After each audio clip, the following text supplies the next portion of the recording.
Gospodin Blažević Mesod. Pozdravljam sve prisutne kao i slušalce Radio Prijedora. Kao što reče gospodin Stojić, mnogo stvari ružni se dešava u posljednje vrijeme u našoj opštini i traume su ogromne.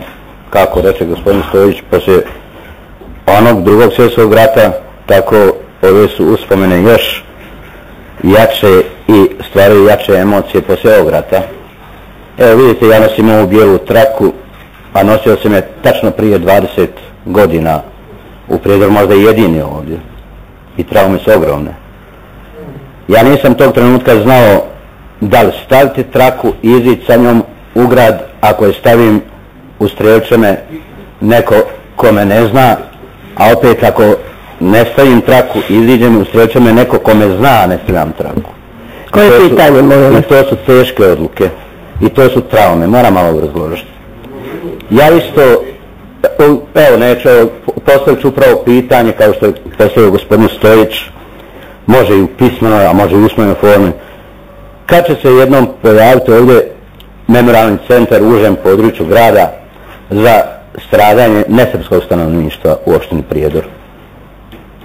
I drugo pitanje... Ne možete dva.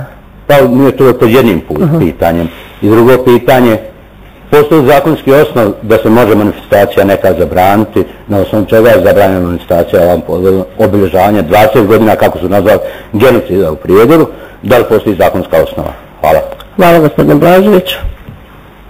Načelnik opštine.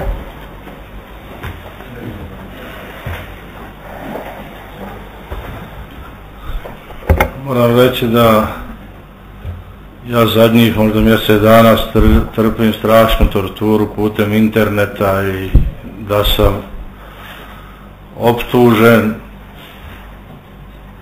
ja ne znam još zašto, ali znam od koga i znam da taj nije u pravu. Molio bih gospodina Blaževića da mi dostavi zabranu koju je opština Prijedor dala na neki skup. Ovdje se neprekidno priča o zabranama koje je načelnik Pavić dao. Ja molio, dostavite mi tu zabranu. I sve ste usmjerili na to da se osudi to kako ja zabranjujem skupove. Pa kako mi ne dostavište jednom tu zabranu da se vidi? Je li iko tražio od opštine dozvolu? Ja vam sad kažem, niti je ko tražio, niti sam ja kad dao zabranu. Ali da sam protiv onoga što radite, jesam i to žestoko.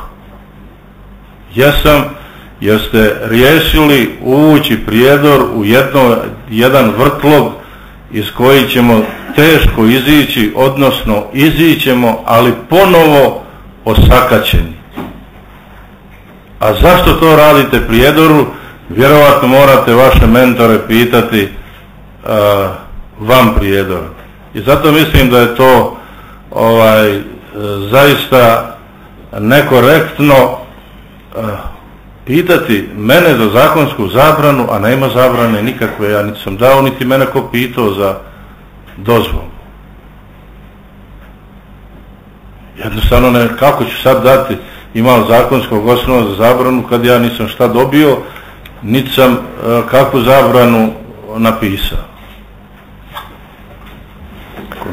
Hvala. Komentar. Gospodin Blažević.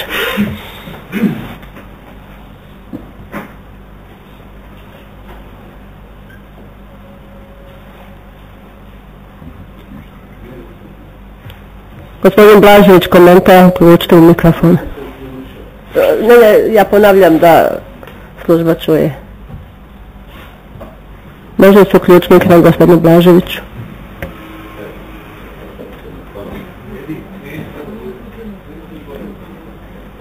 Evo, izvolite. Izvolite, gospodin Blažević. Ovako, ja tražim samo od načelnika u pismenoj formi da imamo to da jednostavno on nije dao nikakvu zabranu.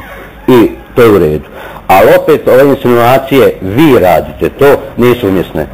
Ko to čini i nemojte sve ljude stavljati pod već i dijeliti, vi to radite, pravite nemir. Molim vas, načelniče, to nije u redu. Jer jučer smo imali, policija je lijepo obezbeđivala, kad je bilo 20 godina odbrane od zelenih beretki, policija je lijepo obezbeđivala tamo taj program, a danas nigdje ne ima policije kad se zna da je dan bijelih traka, na trgu se mislilo napraviti nešto i nije se ništa napravilo.